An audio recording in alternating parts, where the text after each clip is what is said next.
Hi guys, welcome back. This is Carolyn. Summer is here and we are all in lockdown and stuck at home.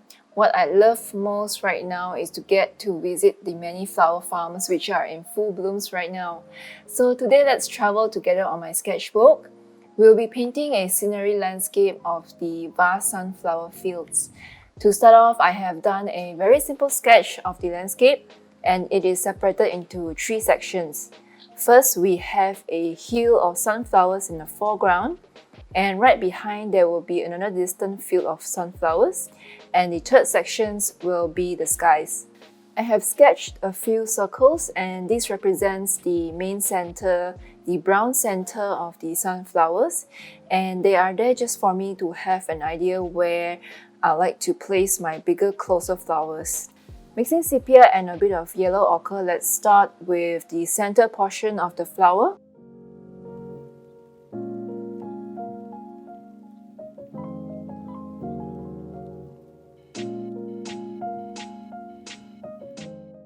And while it's wet, I went in with the yellow petals, and this will give it a very nice bleed of the browns over to the yellow.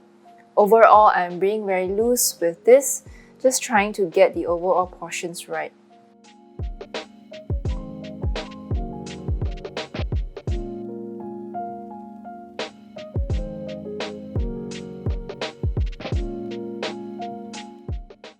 The second flower will go right behind the first flower to give it some depth. Layer on the petals with a darker yellow to give it a little contrast onto the petals.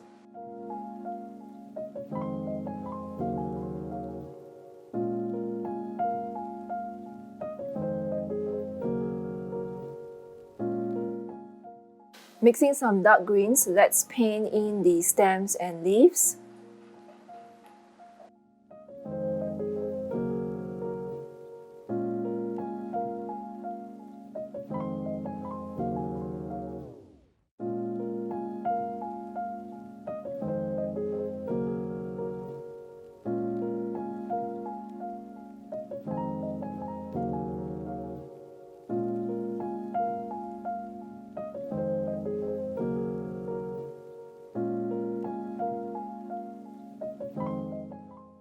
Similarly, repeat the steps for the flowers. But this time I'll have the flower facing downwards, and to achieve the angle, paint shorter petals around the top.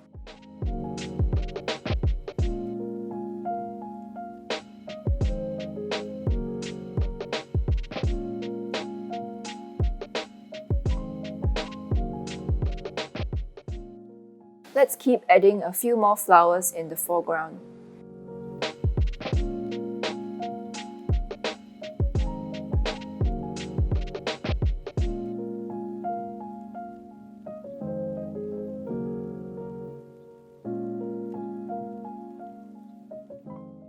To give some variety, I added bright orange to some of the petals to give it a bit of pop.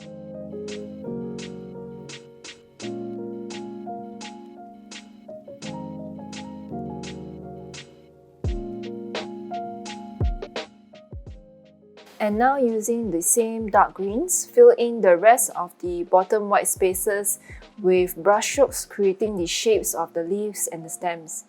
I'm also adding darker values towards the bottom areas and leaving out more white spaces on top as we get closer to the flowers. Doing this can also add depth and contrast to the entire landscape.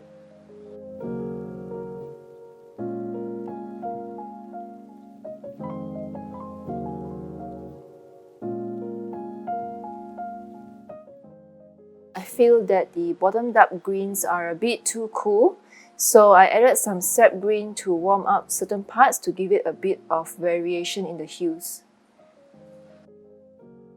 And while the area is still wet, I used my fingernails to scratch out the lines, which represents the stems of the flowers.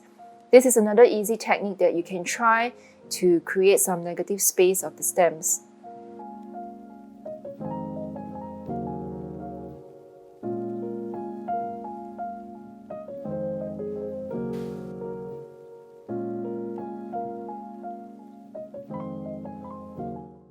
And moving up the page, paint in smaller flowers to depict distance. To create a nicer composition, be sure to vary the angles of the flowers, having them facing in different directions.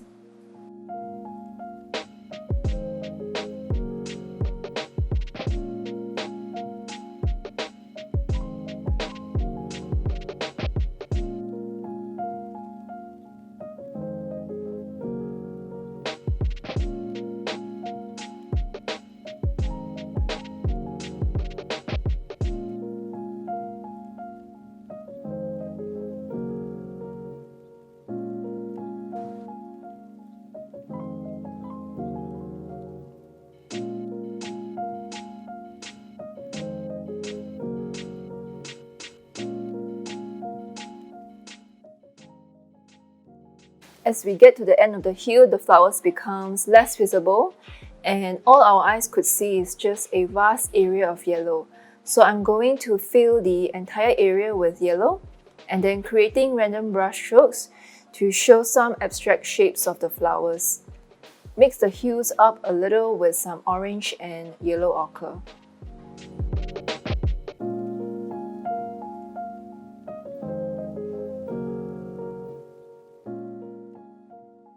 While the area is still wet, drop in tiny dots of dark brown to complete the shape of the flowers. Be sure to use a thick mixture for this.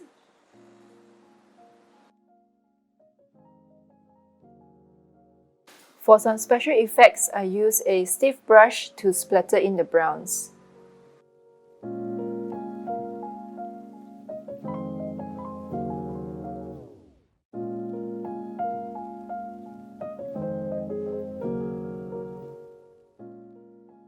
Paint in another layer of tiny petals around some of the brown dots to further create the illusion of the flowers.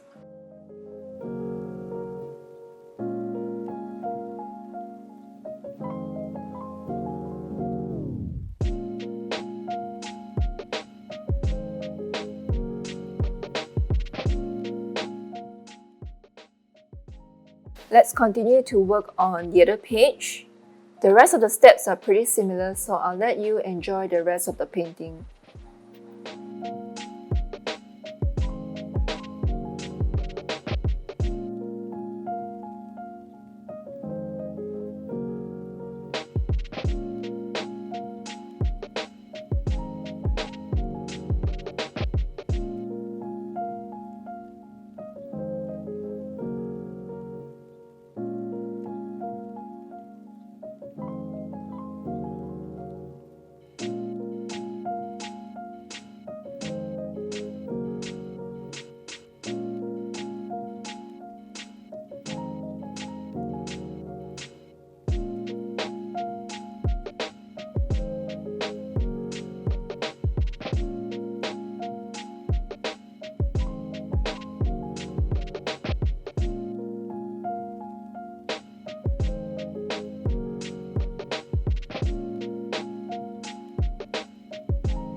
I didn't like how the brown splatters turned out because the mixture that I used was too watery and we ended up with plenty of bleeds and blooms.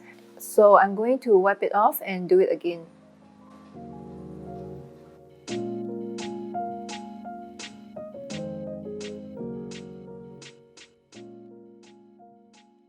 This time you can see that I'm using a much thicker paint for the brown dots and it doesn't bleed out so much as it did earlier.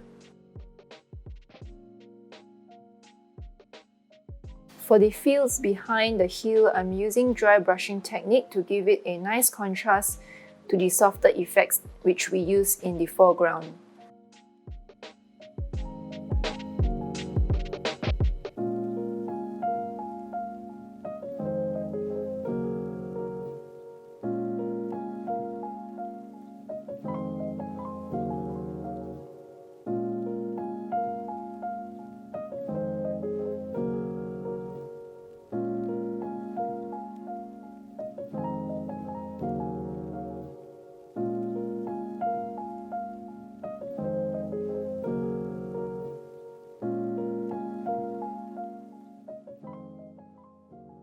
Next, let's paint the skies.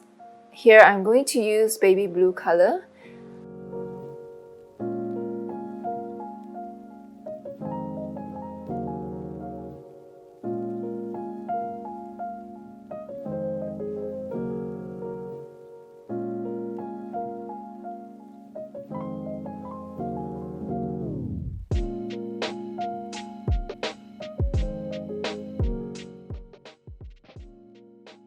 I like how the skies turn out and it gives a nice harmony with the yellow of the sunflowers. Feel free to tilt your paper around and let the paints flow.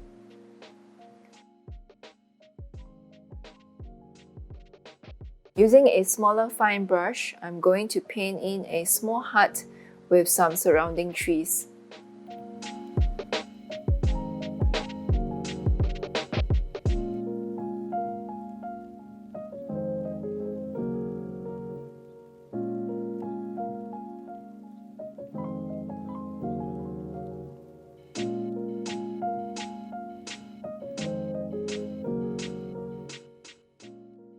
Now I'm going to keep adding details to areas which needs more work.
To finish off, let's splatter some bright orange paints.